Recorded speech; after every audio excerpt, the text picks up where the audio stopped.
Bueno, muy buenas tardes. Ya regresamos aquí con lo que es estos temas que estamos manejando. Vamos a checar que se esté escuchando correctamente. Estamos transmitiendo completamente en vivo. Hoy que es 19 de marzo, ya es día de San José. Pues bueno, vamos a precisamente a checar que se esté viendo correctamente para que lo podamos ir compartiendo en diferentes grupos a los cuales tenemos accesos, grupos de evangelización. Bueno, mientras van llegando, vamos a hacer nuestra oración para pedirle al Señor precisamente que nos ayude, que nos dé fortaleza en cada situación que nosotros tengamos, porque sin duda alguna que necesitamos cada día más hacer la voluntad de Dios en cada cosa, en cada situación, en cada momento en que pues a veces nos topamos con cosas difíciles, ¿verdad? Durante nuestra vida, cuestiones a veces en el trabajo, cuestiones a veces de salud, pero tenemos que precisamente seguir adelante y buscar siempre hacer la voluntad de Dios, aunque a veces cueste mucho trabajo. Te invito a que hagamos nuestra oración. Vamos a hacer nuestra oración. Nada más estoy compartiendo con algunos hermanos en la fe para que seamos más los que estemos conectados en este tema, que como todos los demás considero que son muy interesantes y que nos pueden ayudar mucho en nuestro crecimiento espiritual. Bueno, seguimos entonces y vamos a manejar aquí la última, compartirlo por último. Y pues vamos entonces a recordarles que estamos sacando estos temas, ¿verdad? Este libro del Padre José de Arp, que es Catecismo, Doctrina Cristiana, Curso Superior, que es muy interesante porque nos habla acerca de cosas importantes que debemos de saber de nuestra fe. Vamos a comenzar, si me permiten, con la invocación al Espíritu Santo, pidiéndole al Espíritu que nos ayude, que nos dé fortaleza, que nos dé discernimiento. Y vamos a repetir: ven Espíritu Santo, llena los corazones de tus fieles y enciende en ellos el fuego de tu amor. Envía, Señor, tu Espíritu y todo será creado y se renovará la faz de la tierra. Ven Espíritu Santo, ven Espíritu de Dios. Bueno, pues vamos a continuar. Nos quedamos en esta pregunta el día de ayer, que fue la sesión 26. Hoy estamos en la sesión número 27. ¿Qué es lo que vamos a analizar? Bueno, vamos a repasar nuevamente esta pregunta que ya la analizamos en contexto, pero la vamos a complementar precisamente para retomar esta información. ¿Qué es lo que nos dice aquí la pregunta? Dice en la pregunta número 153 el padre José de Arp, nos dice: ¿qué es un milagro? Y dice el padre: milagro es un hecho extraordinario y sensible que no puede producirse por fuerzas meramente naturales, sino por la sola e inmediata intervención de Dios.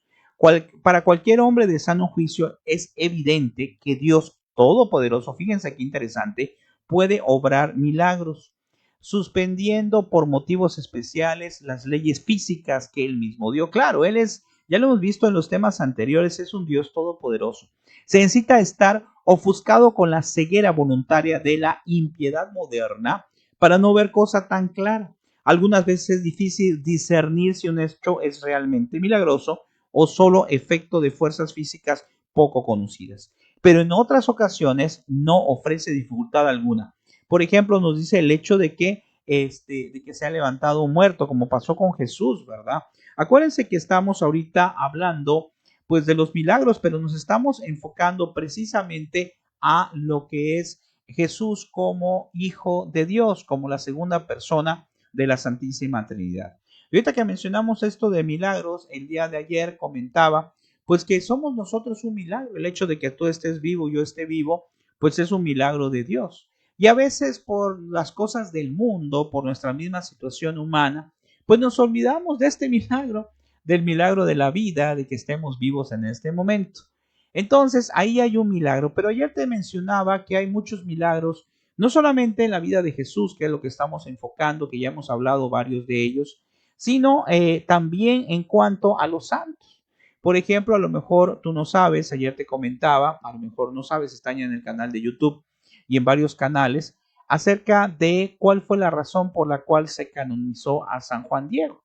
Y ahí el padre Monseñor Chávez nos explica que era un joven que estaba en un piso altísimo, se cayó de ese piso, le salió sangre, se le abrió el cerebro y pues todo el mundo ya, decía el padre, pues que ya pensaban que ya se había muerto, hasta le habían puesto su sábana, dice el padre. Sin embargo, lo llevaron al hospital y en el hospital, ¿qué ocurrió? Pues en el hospital despertó. Despertó y no solamente eso, sino dice el padre que pidió comida y que se le cerró completamente la herida. Dice que se le veía ya todo lo que es el cráneo, o sea, había perdido mucha sangre y todos nada más lo que estaban esperando en el hospital era la muerte de él y ya, pero no entendían por qué no se moría y esa persona pues todavía se encontraba viva o todavía se encuentra viva ese muchacho. Y lo gracioso de acá, o lo interesante, es que bueno, en el momento, mejor dicho, lo interesante, en el momento en que él despierta de ese estado que ya estaba a punto de morir aparentemente, pues dice el padre que fue exactamente, y lo registraron, el mismo segundo donde su santidad Juan Pablo II estaba elevado la hostia, porque en esa fecha estaba, no era canonización, sino lo estaban volviendo beato a San Juan Diego, ¿verdad? Entonces es muy interesante eso y podemos mencionar muchas otras cosas. Por ejemplo, el testimonio de Gloria Polo, a lo mejor tú lo conoces, está en el canal de Supercatólico TV, ahí nos permitieron grabarlo. Y en ese testimonio, pues a Gloria Polo le cae un rayo, él se quema completamente, prácticamente ya la daban por muerta. Y pues después, ¿qué pasa? Pues se regresa y viene con un testimonio y que todo esto está certificado ante los médicos y viene con el testimonio de que Dios le permitió regresar. Y lo interesante acá es que su cuerpo ahora está completamente, casi completamente restablecido. Y nos dice el doctor Castañón, por ejemplo, que una vez habló en un tema sobre de ella, que bueno, que es formidable porque aparentemente pues ya no podía tener hijos y sin embargo al poco tiempo recibió la gracia de una hija, ¿no? Entonces hay muchos milagros, hay muchos casos en la actualidad que no pueden entenderse. Te decía ayer, por ejemplo, el milagro por el cual se vuelve beato Acutis, Carlo Acutis, pues es porque un niño no podía dejar de devolver la comida, así había sido por años, y un día pasan sus reliquias y le dice al tío o al abuelito, no recuerdo, que qué se podría hacer, y le decía, pues sabes qué, pídele a Acutis, cuando no era beato, pídele en esas reliquias que pues bueno, te devuelvan la salud, y te la devolvió. ¿Y quién es el que hace todos esos milagros? Desde luego que no es en este caso el santo, ¿verdad? No, quien hace todos esos milagros es Dios.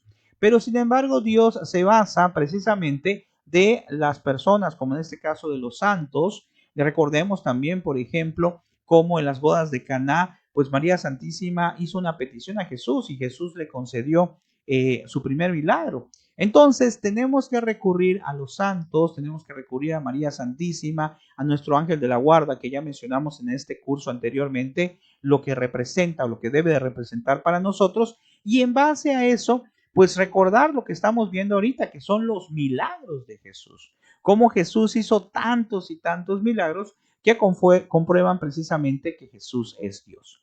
Y aquí el Padre nos hace una reflexión muy interesante. Dice, es claro que solo Dios puede hacer milagros, lo que acabo de mencionar, porque solo Dios puede producir efectos superiores a todas las fuerzas y leyes creadas. Cuando se dice que los ángeles o los santos hacen milagros, ojo, se entiende que los hace Dios, atendiendo a sus súplicas o condescendiendo con sus deseos o sirviéndose de su ministerio para hacerlo. Lo que acabo de explicar también aquí nos lo dice el Padre en la aplicación práctica. Cuando se atribuye a un milagro, ¿verdad?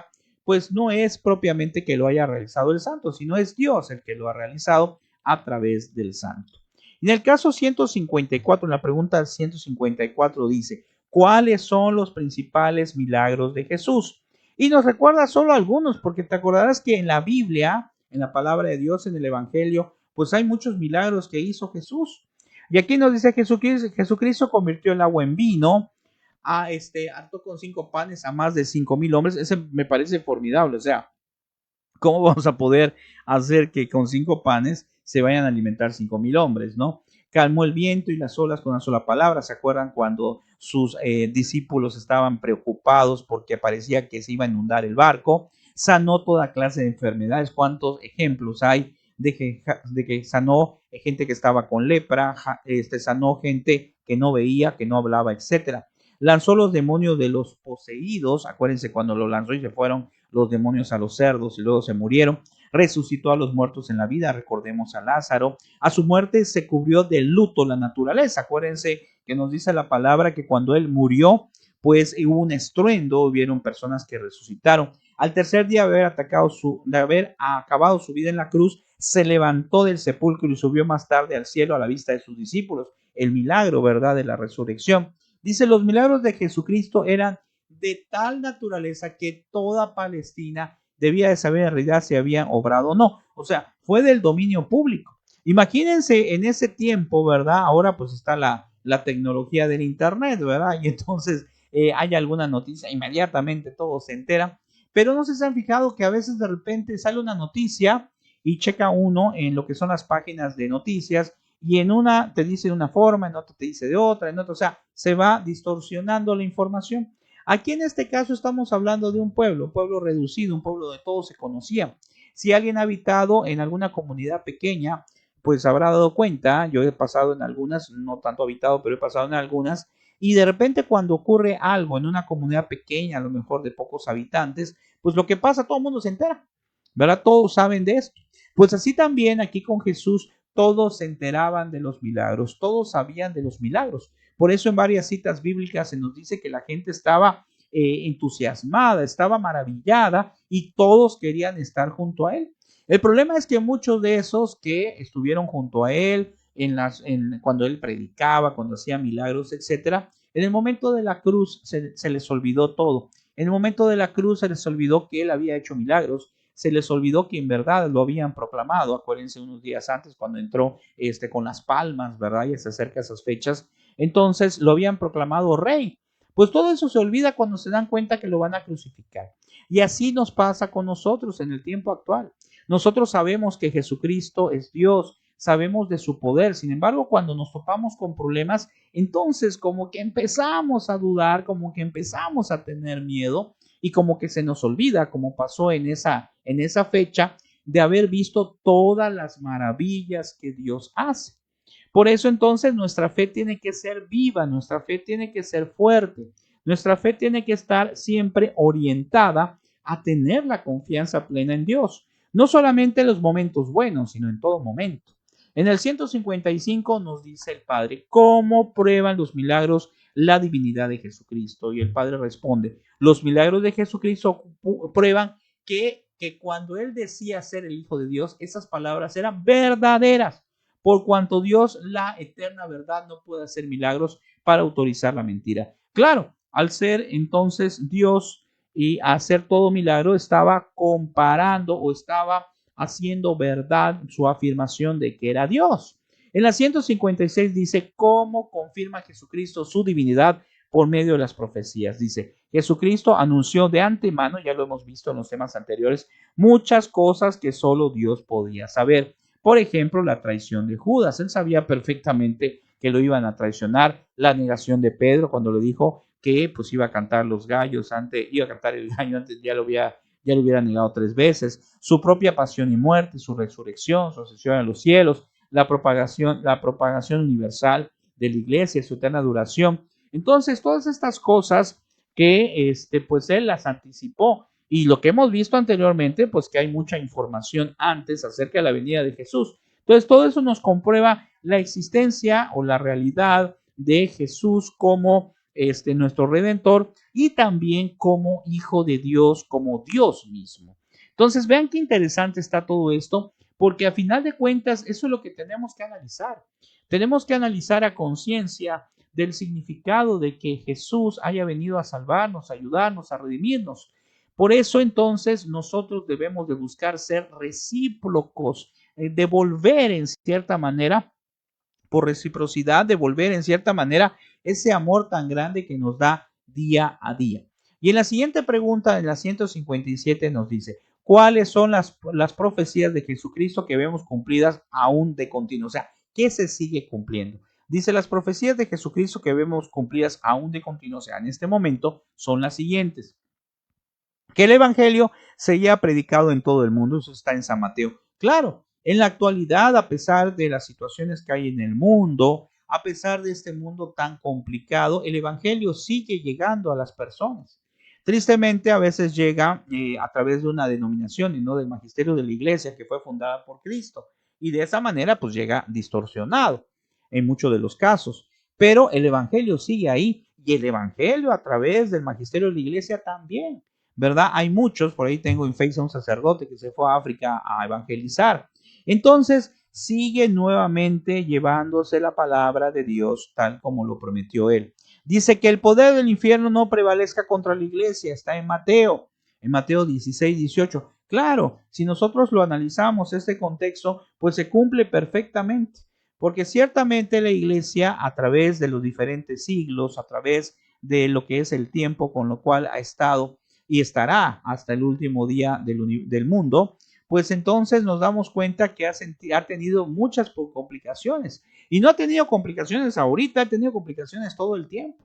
Porque como nosotros hemos mencionado, ¿verdad? La iglesia es santa y pecadora, ya lo hemos dicho muchas veces. Santa porque fue fundado por Jesús y pecadora porque estamos nosotros. Pero eso no quiere decir entonces que nosotros tengamos que ponernos tristes. Lo que tenemos que hacer es rezar por nosotros mismos, rezar por todos los laicos, por las religiosas, por los sacerdotes. ¿Por qué? Porque esa es nuestra obligación como parte de la iglesia, como miembros de la iglesia. Más que buscar hablar acerca de las cosas malas, tenemos que buscar pedir para que se vayan esas cosas malas. Tenemos que buscar y publicar y decir cosas que edifiquen nuestra fe, ¿verdad? Yo recuerdo una persona que ponía todo lo malo que pasaba, es católico, todo lo malo que pasaba en la iglesia lo ponía. Y bueno, cada quien puede poner lo que quiera en sus muros, pero yo siempre he pensado, poner cosas que no ayudan a edificar, pues es complicado. Las cosas malas rápidamente se corren, rápidamente se dicen, pero hay que publicar lo bueno. Y por lo malo, si hay que hacer algo que hay que hacer, pues pedirle a Dios para que esas cosas cambien, para que todos mejoremos, para que logremos vencer las tentaciones. Ya hablamos en unos videos anteriores de este curso acerca de lo que son los ángeles buenos y los ángeles malos, y hemos hablado acerca de las tentaciones. De hecho, en este libro hay un capítulo completo para hablar acerca del pecado actual. Pero eso no quiere decir que entonces, bueno, como pasan cosas malas, pues entonces me voy a ir de la iglesia. No, soy parte del cuerpo místico de la iglesia, soy parte de los elementos de la iglesia, y entonces yo tengo que hacer la parte que me corresponde, que es luchar, que es salir adelante, ¿verdad? A veces he platicado con catequistas que me han dado su confianza diciéndome que hay problemas aquí, que hay problemas. Lo platiqué mucho en el curso que grabé en línea para los catequistas, que fueron más de 100, gracias a Dios, de diferentes países, y en todos prácticamente lo mismo, que hay problemas acá, que hay problemas con X catequista, etcétera. Y entonces yo les aconsejaba lo mismo que digo ahorita: ayuden, hay que edificar, hay que llevarnos, hay que tratar de dialogar y ver solución a los problemas, porque en todos lados hay problemas, y en la iglesia también, pero somos gente pensante que a través de la oración, a través de ir con Jesús y pedir por nuestra comunidad, podemos hacer grandes cosas, sin duda alguna. Mejor dicho, no podemos hacer nosotros muchas cosas, pero es Dios quien puede hacer grandes cosas a través de la oración. En el 158 nos dice cuál es la doctrina de los apóstoles acerca de la divinidad de Jesucristo. O sea, ¿qué nos dicen los apóstoles? Y dice, los apóstoles dicen expresamente que Jesucristo es verdadero Dios, que Él habita toda la plenitud, que en Él habita toda la plenitud de la divinidad, que a Él le deben adorar todas las criaturas. Acuérdense cuando una vez le dijo uno de los apóstoles, le dice: preséntame a Dios Padre, y le dice: has convivido conmigo tanto tiempo y no lo ves. Entonces Él es, sin duda alguna, Dios. Es difícil, como ya vimos en el tema de la Santísima Trinidad, poderlo entender plenamente, pero Él es la segunda persona, Jesucristo, de la Santísima Trinidad, que es el mismo Dios verdadero.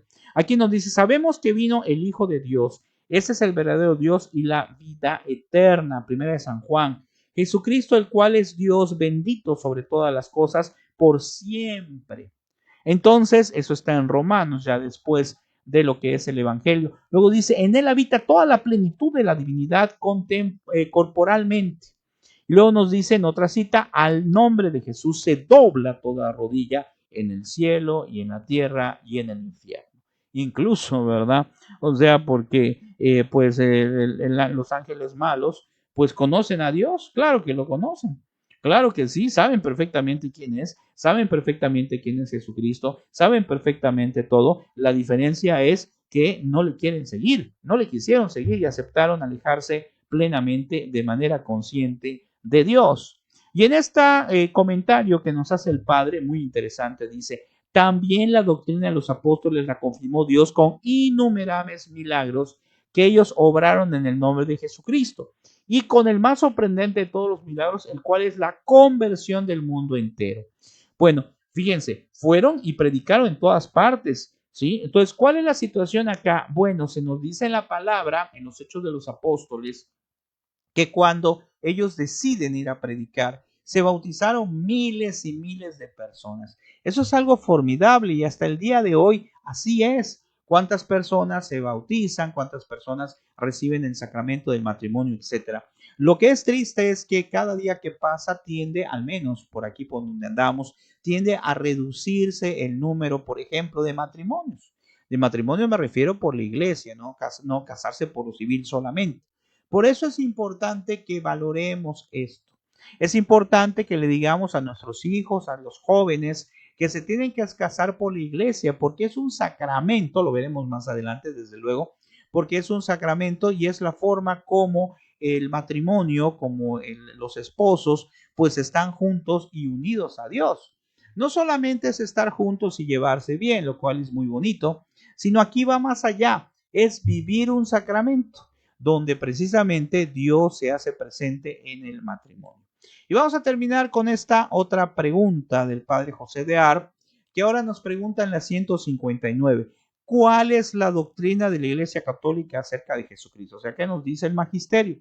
Dice, la Iglesia Católica ha enseñado en todo tiempo que Jesucristo es verdadero Dios, de la misma naturaleza que el Padre, ¿sí? Y siempre ha defendido esta doctrina como el primer fundamento del cristianismo. Y aquí está una referencia que dice, creo en un solo Señor Jesucristo, acuérdense que está en el credo, Hijo unigénico de Dios, luz de Dios, luz de luz, Dios verdadero, es lo que repetimos en la Santa Misa.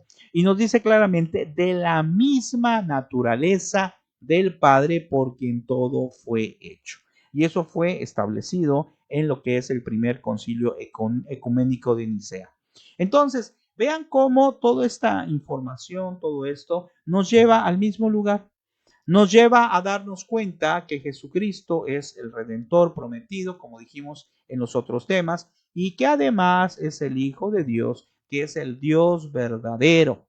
Por eso entonces nuestra fe en Cristo tiene que ser muy grande, tiene que ser nuestra base de todo, nuestra base de nuestra religión, nuestra base de nuestros pensamientos, nuestra base de toda nuestra vida. Sin duda alguna que no basta conocerle a Jesús, porque podemos decir yo lo conozco, yo sé que es Dios, sino que aquel que conozca a Jesús, siento yo, pues tendrá que en compromiso tratar de hacer su voluntad. Por ahí un padre en una homilía muy bien decía, quien conoce a Jesús no puede callar, quien conoce a Jesús no se puede alejar de él, quien conoce a Jesús tiene que hacer su voluntad. ¿Por qué? Porque si yo lo conozco, yo sé quién es y qué es en mi vida, pues entonces yo tengo que hacer lo que él me dice. De tal manera que si yo cumplo sus mandamientos, yo cumplo lo que vino él a proponer en el reino de Dios, pues entonces voy a alcanzar un día precisamente ese reino de Dios, que es al final de cuentas lo que todos queremos, lo que vimos desde el primer tema, que en el primer tema vimos que ese es el fin último del hombre, alcanzar, ver el rostro de Dios, lo cual pues todos con el esfuerzo y con el esfuerzo diario pues lo podemos lograr con la gracia de Dios, desde luego. Muy bien, pues vamos a dejarlo hasta ahí. Les agradezco mucho este día viernes que me hayan permitido pues platicar con ustedes nuevamente acerca de este libro. Este es el número, la pregunta número 159. Dios mediante, el lunes a las 5 de la tarde vamos a continuar con la pregunta siguiente, la 160. Les recuerdo que dentro de 15 días vamos a lanzar nuevamente, aparte de este curso, como siempre lo hacemos, un curso gratuito, como siempre, para catequistas. vamos a hacer un tema que se llama objetos de aprendizaje digital, que la idea es que los catequistas, sobre todo en este tiempo de pandemia, que todavía, pues en algunos lugares todavía no se regresa, puedan conocer más herramientas, ahora en el aspecto ya no teórico, sino en el aspecto de informática, de cómo podemos nosotros usar herramientas digitales para poder mejorar nuestra sesión de catequesis. Recuerden que los requisitos más importantes para ese curso que va a salir en Supercatólico TV dentro de 15 días, Dios mediante, en el grupo de Supercatólico TV, si no estás agregado, pues manda solicitud y responde a las preguntas. Y entonces ese curso, lo más importante es que sean, por favor, catequistas. Lo otro muy importante es que sepan los conocimientos básicos de informática y comprometerse a ser un objeto de aprendizaje para compartirlo con los demás hermanos del curso. Son las tres cosas importantes. Que el Señor te bendiga. Nos vemos entonces el lunes, Dios mediante, para que continuemos con lo que es este aprendizaje tan hermoso acerca del catecismo del Padre José de Aro. Que pasen muy buenas tardes, Dios les bendiga, nos vemos el lunes. Gracias por todo. Favor de compartir si eres tan amable. Bendiciones.